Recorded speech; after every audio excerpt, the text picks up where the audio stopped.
All right, welcome in everyone. We are diving deep into Lily's kitchen, Southern favorites with a healthy twist today. Oh, I am so ready for this.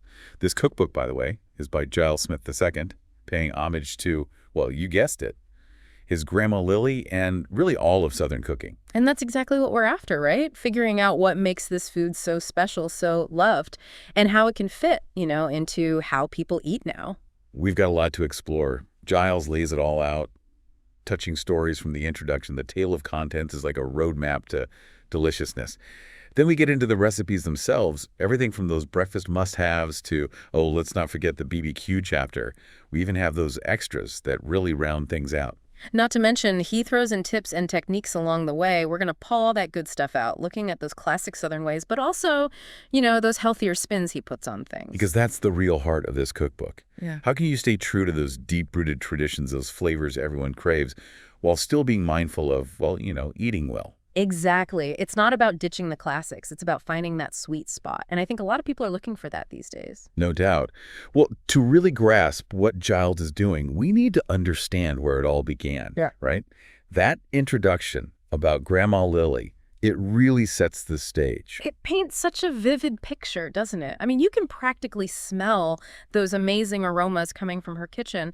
The heart of the home, that's what it was. You get the feeling that food wasn't just fuel. It was like the language of love in that family. And generations, right? They all came together around those meals, the memories, the laughter. Giles makes it clear that those experiences shaped who he is, not just as a cook, but as the person. And what's so cool is it wasn't just eating. He was involved watching, learning those skills, those little tricks that make all the difference. That's how you truly absorb a culinary tradition, right? It goes beyond just following a recipe on a page. It becomes part of you, part of your history. And then he takes that incredible foundation, that love for those traditional Southern flavors, and he asks, okay, how do we make this work for today? And that's where the healthy twist comes in. Not replacing, but evolving. It's a delicate balance, isn't it? Very much so. It makes you think about your own cooking, how we can all adapt, keep those cherished flavors alive while still being mindful of our health. All right, let's get down to the nitty-gritty. Breakfast classics, that's where we're starting. Mornings at Grandma Lily's. It just sets the tone for the whole book, doesn't it? Warmth, comfort, those are the words that spring to mind. But what's remarkable is even in these super traditional dishes, there's that awareness, that nudge towards lighter options. Yeah, take that old-fashioned sausage gravy. I mean, that's like a Southern breakfast icon. But right off the bat, he's suggesting, hey, fried turkey sausage, maybe some almond milk. It makes you wonder, right? How much does that actually change things? It's a good question. Turkey sausage, it's definitely going to be leaner, a little milder in flavor than pork sausage. And the fat, the fat that renders out from that pork, that's what really builds that deep, rich flavor in the gravy. So if you're swapping, you might have to get a little creative with your seasonings to make up for it. And the almond milk, well, it's not going to be as thick, as creamy as whole milk. It might have a slightly different sweetness, too. A good cook, though, they'd probably adjust, maybe simmer it a bit longer, to get that right consistency. Now, those buttermilk biscuits with honey butter, that's a classic combination, right? But those tips he gives, the cold butter, like almost frozen, and how you've got to handle the dough so gently, it makes you appreciate the science behind it all. It's all about those layers, right? Yeah. Cold butter, it doesn't melt right into the flour. So when it bakes, it creates those pockets of steam, those little flaky layers that just melt in your mouth. And if you work the dough too much, well, that develops gluten, and suddenly you've got a tough biscuit, not what you're after at all. Definitely not. Those cornbread waffles with spiced apple butter, that's where that twist really shines through. You take something so familiar, cornbread, and you give it this fun new form. And the texture, right? Waffles, they get that lovely crispy exterior, different from your typical cornbread. And the spiced apple butter, it's not just your average spread. It adds layers of flavor, a little warmth, a little spice. It shows that you can play with these classic ingredients and come up with something truly special. And even with those sweet potato pancakes, he's got you covered. Whole wheat flour, a bit more fiber, a little nuttier. And coconut sugar, less refined, but still gives you that sweetness. And to top it off, pecan syrup. I mean, it's indulgence, but with a little more thought behind it. The coconut sugar, it's interesting. It does have a lower glycemic index than regular white sugar, so that's something to consider. And homemade pecan syrup, you know what you're putting in it. You can control that sweetness, make sure it's not overly sugary. And for those who can't imagine breakfast without grits, There's country grits with cheese. He even offers a lighter version, which is great, but the one thing he's adamant about is cooking them low and slow. That's how you get that creamy, dreamy texture. It's all about the patience. Let those grits really absorb the liquid, whether it's water, broth, or even milk. And then when it comes to those lighter choices, well, you got low-fat cheese, light butter, even the option for almond milk. It's finding that compromise, right? And he throws in a Southern-style veggie frittata for good measure, incorporating those veggies, getting a bit of that garden freshness in there. It just shows how adaptable Southern cooking can be. It's about using what you have, what's in season, resourcefulness. That's a big part of this culinary tradition, too. All right, let's move on to hearty soups and stews. I mean, talk about comfort food, right? Grandma Lilly, she knew how to make a bowl that just warmed you from the inside out, especially on those chilly days. And it's always about sharing, bringing people together. That's what those soups and stews do. And right away, he throws in some great tips, layering flavors, which is so important, especially when you're cooking low and slow. Then there's the whole idea of thickening without relying solely on heavy cream, which is a nod to those healthier choices. And of course, being mindful of those smoked meats, suggesting things like smoked turkey as a leaner option. That's a key point. Traditional Southern soups, they often use a lot of ham hocks, bacon, things like that. They add incredible flavor, but they can also pack in a lot of fat and sodium. Smoked turkey, it gives you that smokiness without, well, going overboard. That Southern vegetable soup with fresh herbs, it's like a celebration of all the goodness from the garden, isn't it? Nothing goes to waste. And those fresh herbs at the end, they just brighten everything up. And think about how resourceful that is, right? Right. Use what you've got, what's fresh, what's in season. It's a way of life, really. Now, Brunswick stew, Grandma's way, that's one I'm eager to try.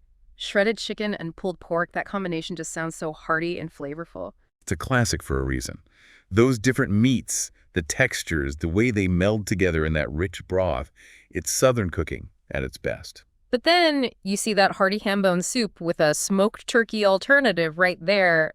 It's that reminder that you can still have those deep, smoky flavors without, the heavier side of things. Exactly. It's about making those smart choices, the ones that work for you.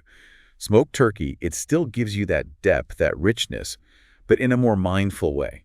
And even Grandma Lily's chicken and dumplings, I mean, come on, you can't get more comforting than that. But he offers a low-sodium version, thinking about those who might need to watch their salt intake. And of course, he spells out how to make those perfect dumplings light and fluffy, just the way they should be. Chicken and dumplings, it's one of those dishes that just speaks to the soul, right? But it can be high in sodium, traditionally.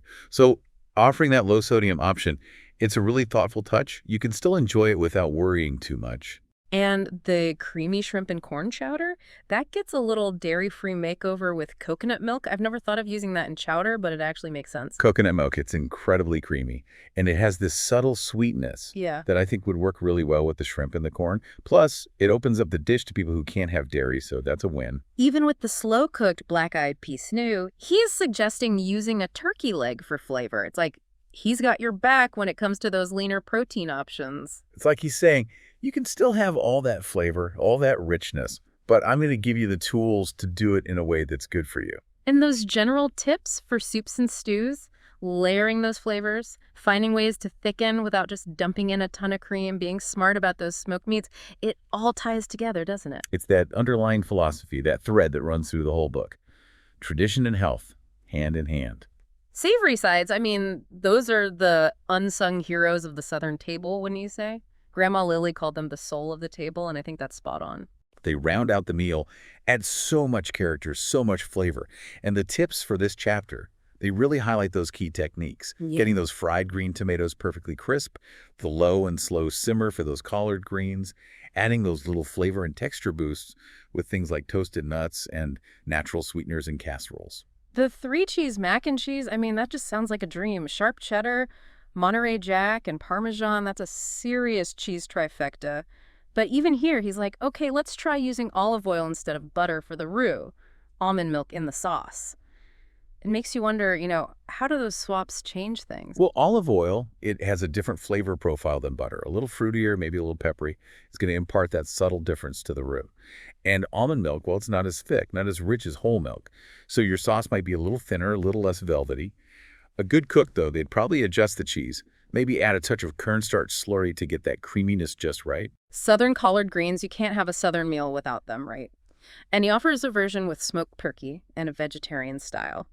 But the one thing he emphasizes is that low and slow simmer. That's how you get those greens tender and flavorful. It takes time, but it's so worth it. That long simmer, it breaks down those tough fibers in the greens, allows them to really soak up all those delicious smoky flavors. And that tip about rinsing them thoroughly, that's important too. Nobody wants gritty collard greens. Roasted okra with Cajun spices, that's a different way to prepare it, isn't it? Most people think of fried okra, but roasting, it brings out a different kind of flavor, a different texture. Roasting gives it a bit of char, a little smoky sweetness. Yeah. And those Cajun spices, well, they just add that signature Southern kick. It's a simple dish, but done right, it's delicious. Now, fried green tomatoes with buttermilk dip, those are a Southern classic too. And that tip about using cornmeal for the coating, that's what makes them so crispy. The cornmeal, it creates this amazing crunchy crust. And the buttermilk dip, that tanginess, it cuts through the richness of the tomatoes, creates a really nice balance. And then, of course, we have classic cornbread dressing. That's a Thanksgiving staple in so many Southern homes. Crumbled cornbread, sautéed vegetables, all those comforting flavors. It's more than just a side dish, it's a tradition. And the way those flavors blend together, the savory vegetables, the slightly sweet cornbread, it's just so satisfying. The charred Brussels sprouts with bacon and a honey glaze, that's a more modern take on a Southern side, but the flavors are still spot on. Smoky bacon, sweet honey, it's a great combination. It shows that you can take those classic Southern flavor profiles and apply them to, more contemporary dishes. And Brussels sprouts, they can be a little bitter, but the charring, the sweetness from the honey, the saltiness from the bacon, it all comes together beautifully. And he doesn't forget about those who prefer lighter sides. Garden salad with green tomato vinaigrette, baked sweet potato fries with paprika. Those are great options. Those are perfect for, when you want something a little lighter, a little fresher, without sacrificing flavor. And the green tomato vinaigrette, that's a clever way to use those green tomatoes in a different way. Hush puppies. You can't talk about Southern sides without mentioning hush puppies. And he offers a baked version with jalapeno using almond milk and honey. It's a fun twist on a classic. Baking them, it's definitely going to give you a different texture. They won't be quite as crispy as the fried ones, but they'll still have that delicious cornmeal flavor. And the almond milk keeps them moist. The honey adds a touch of sweetness. It's all about experimenting, right? And those tips about using toasted nuts and natural sweeteners in casseroles, it all goes back to that idea of finding healthier ways to add flavor and texture. It's about being mindful, making those little swaps that make a big difference in the long run. Okay, let's move on to the main dishes. These are the stars of the show, the dishes that really bring everyone together around the table. And Grandma Lily's recipes, they're all about that sense of gathering, that feeling of sharing a meal with loved ones. And of course, there are those later alternatives woven throughout. It's that balance we keep talking about. Smothered pork chops with gravy, that's a dish that just screams comfort food. But he also includes a baked version, which is great for those who are watching their fat intake. That's a smart move. Fried pork chops, they're delicious, but they can be heavy. Baking them, it lightens things up, and you can still get that amazing flavor from the gravy. You might miss a little bit of that crispy crust, but it's a good trade-off. Bourbon glazed salmon with garlic spinach, that sounds a little fancier, doesn't it? And the bourbon, that's got to add a really nice depth of flavor. Bourbon and salmon, they're a match made in heaven. That smoky sweetness from the bourbon, it pairs so well with the richness of the salmon. And the garlic spinach, it's a simple side, but it's classic for a reason. It's light, it's flavorful, it doesn't overpower the main dish. Sweet tea marinated grilled chicken, that's such a clever idea. Using sweet tea as a marinade, that's so Southern. I bet it makes the chicken incredibly tender. Sweet tea, it has tannins, which can help break down those tough proteins in the chicken, make it nice and juicy. And the sugar in the tea is going to caramelize on the grill, create this beautiful glaze. Crispy buttermilk fried chicken. I mean, who doesn't love fried chicken? But he offers an air fried option, which is great. I'm curious, how crispy can you actually get it in an air fryer? Air fryers, they work wonders, really. They circulate hot air around the food, so you get that crispy exterior without all the oil. It's not exactly the same as deep frying, but it's a close second, and it's so much healthier. Catfish fry with Cajun remoulade. That's another Southern staple. And again, he offers a baked version alongside the traditional fried one. It's all about those options, isn't it? Catfish, it's a mild fish, so it really takes on those bold flavors well. And the Cajun remoulade, with all those spices, that little bit of heat, it's a perfect complement. Baking the catfish, it's a great way to lighten things up without sacrificing any flavor. Southern pot roast with root vegetables. That's a dish that just makes me think of Sunday dinners, big family gatherings. Slow cooking, that's the key to getting that pot roast melt in your mouth tender. You can't rush a good pot roast. That low and slow cooking, it breaks down those tough connective tissues, and the root vegetables, they just soak up all that delicious flavor from the meat and the broth. It's a simple dish, but it's so satisfying. And finally, gumbo. Gumbo is a flavor explosion, and he offers a healthy and lighter alternative using turkey sausage and suggesting serving it over brown or cauliflower rice. Gumbo, it's a dish that's all about layering those flavors, getting that deep, rich broth. And turkey sausage, it's a great swap for the traditional andouille or smoked sausage. It's leaner, but it still has that smoky flavor. And serving it over brown rice or cauliflower rice, that's a smart way to add some fiber or cut back on the carbs. All right, time for dessert. Desserts and sweets, that's where Grandma Lilly really shines. These are the dishes that bring joy, the ones that make you smile. And the tips for this chapter, they focus on those classic Southern dessert elements. Flicky pie crusts, creamy puddings, and that perfect level of sweetness. Peach cobbler with whole grain crust, that's a twist I can get behind. Using whole wheat flour and rolled oats in the crust, that's got to give it a nice nutty flavor and a little more texture. And honey, as the sweetener, that's a great choice. It complements the peaches so well, adds a little floral sweetness. Sweet potato pie, that's another one of those Southern desserts that everyone loves. And he offers a lighter version with maple syrup as the sweetener. I bet that changes the flavor a bit, doesn't it? Maple syrup, it definitely has a more distinct flavor than regular sugar. It's a little woodsy, a little caramelly. It's going to give that sweet potato pie a different kind of sweetness, a little more depth. Buttermilk pound cake with fresh berries, you can't go wrong with a classic pound cake. That dense, buttery crumb, it's just so good. Pound cake, it's all about those simple, high-quality ingredients. And the buttermilk, it adds a little tang, a little moisture, fresh berries on top. That's the perfect finishing touch. And of course, we have to mention the classic Southern pecan pie. That's a must-have for any Southern dessert spread. Rich, nutty, sweet, it's a true indulgence. Pecan pie, it's a celebration of pecans, really. That gooey filling, the buttery crust, it's a classic for a reason. And it wouldn't be a Southern cookbook without it. Grandma Lily's banana pudding gets a healthier twist with almond milk and coconut sugar.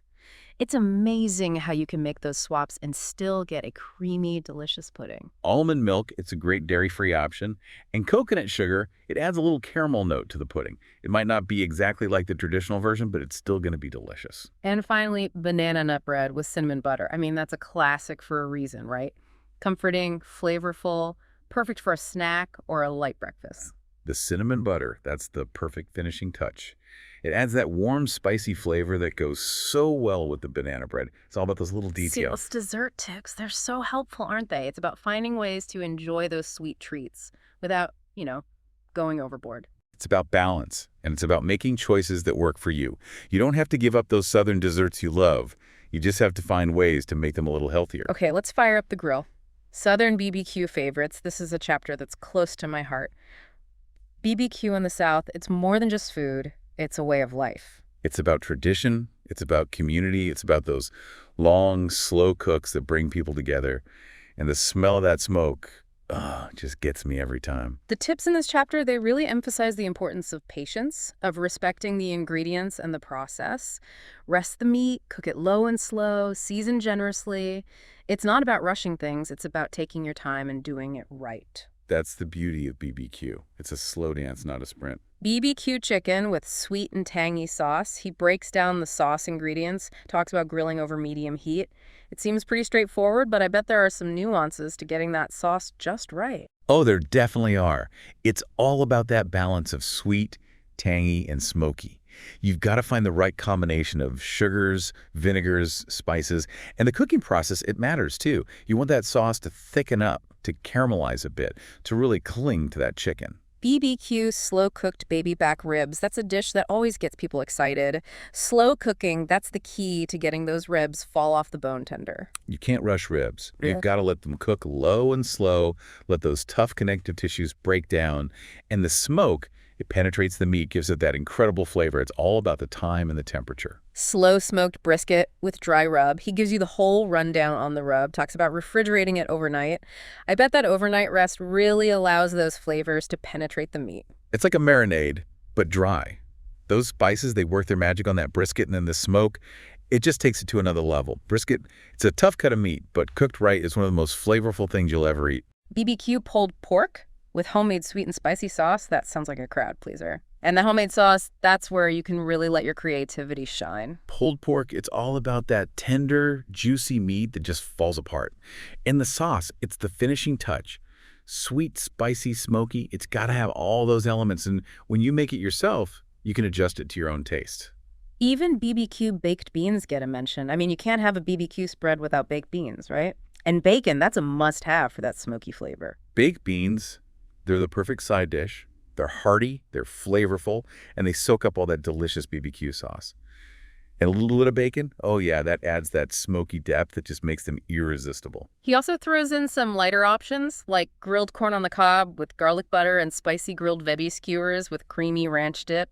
It's good to have some lighter options alongside all that rich BBQ, right? It's all about balance.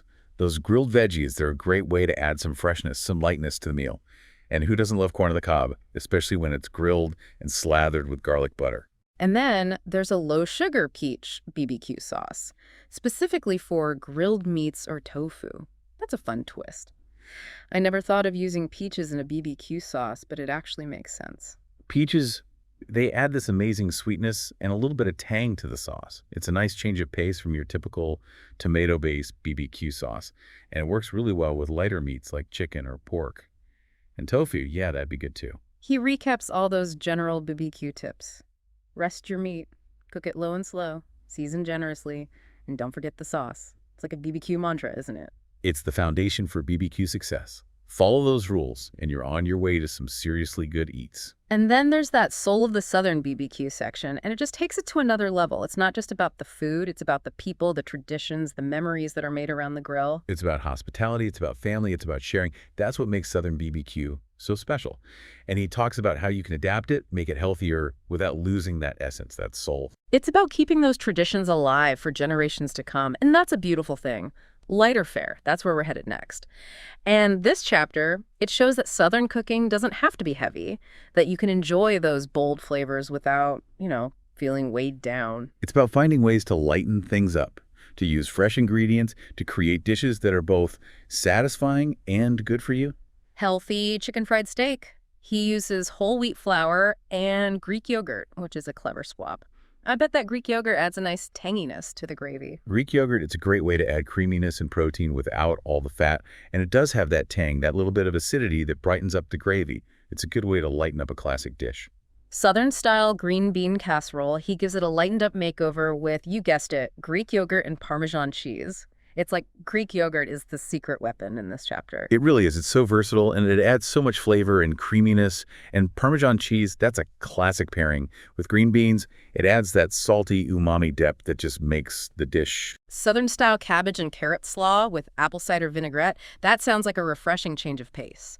Vinegar-based slaws, they're always a good choice when you're looking for something lighter. And apple cider vinegar, it has that nice fruity sweetness that works so well with cabbage and carrots. It's a simple slaw, but it's full of flavor. Cajun spiced cauliflower steaks. That's a fun way to get your veggies, isn't it? Cauliflower, it's so versatile, and those Cajun spices, they just add that kick. Cauliflower steaks, they're a great way to enjoy cauliflower as a main dish. You can roast them, grill them, even pan fry them. And those Cajun spices, they add that heat, that depth of flavor that just makes them irresistible. Collard green wraps with turkey and spicy mustard sauce, that's a healthy and delicious twist on a sandwich. Collard greens, they make great wraps, and that spicy mustard sauce, that's gotta be good. Collard green wraps, they're a great way to get some extra greens in your diet. And they're sturdy enough to hold all those delicious fillings.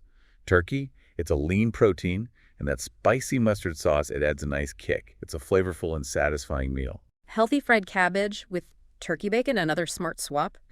Turkey bacon, it's not as heavy as regular bacon, but it still adds that smoky flavor. Cabbage is one of those vegetables that's just so good when it's cooked with a little bit of fat. And turkey bacon, it adds that smoky saltiness without all the guilt. Low country boil with shrimp, sausage, and veggies. That's a one-pot wonder. It's hearty, it's flavorful, and it's packed with good stuff. Low Country Boil, it's a celebration of seafood, sausage, and vegetables. It's a true Southern feast. And you can use leaner sausage options like turkey or chicken sausage to lighten things up. And then he throws in all these other lighter fare options just to show you how many possibilities there are. It's inspiring, isn't it? It really is. It shows that you can enjoy Southern cooking without feeling like you have to sacrifice your health.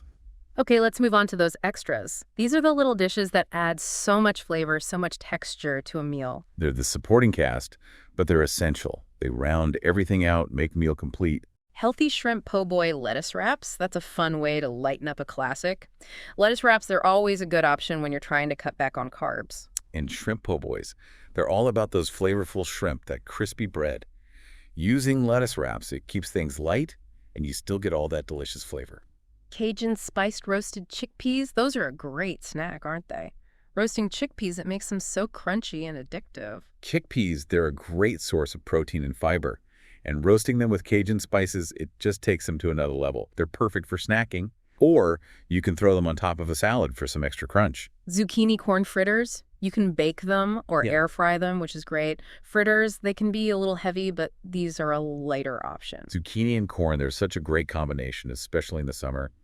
And baking or air frying them, it keeps them light and crispy. They're a delicious and healthy snack or side dish. Baked Vidalia onion dip with Greek yogurt, that's a clever twist on a classic. Mhm. Onion dip, it can be so rich, but using Greek yogurt, it lightens things up without sacrificing flavor. Greek yogurt, it's like the magic ingredient, right? It adds creaminess and tang without all the fat. And baking the onions, it brings out their sweetness. It's a delicious and healthier dip option. Spicy watermelon and cucumber salad with feta and mint, that sounds incredibly refreshing. I love those unexpected flavor combinations. That salad, it's all about those contrasting flavors. Mm-hmm. The sweetness of the watermelon, the coolness of the cucumber, the saltiness of the feta, the freshness of the mint, and a little bit of spice just to keep things interesting. Southern-style deviled eggs, you can't go wrong with deviled eggs, right? They're a classic for a reason. Deviled eggs, they're a staple at any Southern gathering. They're simple, they're flavorful, and they always disappear fast. Baked pimento cheese, stuffed mushrooms, another delicious appetizer option. Pimento cheese, that's a Southern icon. And stuffed mushrooms, they're always a crowd pleaser. Baking them instead of frying them, it keeps things a little lighter. And the pimento cheese, it's so rich and flavorful. It's a perfect bite. Skillet cornbread with almond flour, that's a great gluten-free option. Almond flour, it gives the cornbread a slightly different texture, but it's still delicious. Almond flour, it's a great alternative to wheat flour, and it works really well in cornbread. It gives it a slightly nuttier flavor and a little more moisture. It's a great way to enjoy cornbread if you're gluten-free. And then he rounds out the chapter with some other creative extras, all those little dishes that add so much flavor and interest to a meal. It's all about those little touches, the things that make a meal special. And Giles, he's got you covered. And finally, we reach the tips and techniques section. This is where he brings it all together, all those healthy swaps, those cooking methods, those flavor combinations. It's like a cheat sheet for healthier Southern cooking. It's a great resource, especially for those who are new to Southern cooking or who are looking for ways to lighten things up. Giles, he breaks it down, makes it easy to understand. And then there's that cooking and compliments section with all those wonderful Southern expressions of praise. It just warms my heart to read those. It really does. It's like a little glimpse into Southern culture, into that love of food, that appreciation for a good meal. It's about more than just the food itself. It's about the people, the connections, the memories that are made around the table. Lily's Kitchen, it's more than just a cookbook, isn't it? It's a story, it's a legacy, it's a love letter to Southern cooking. It really is. It's about family, it's about tradition, it's about finding ways to make those classic.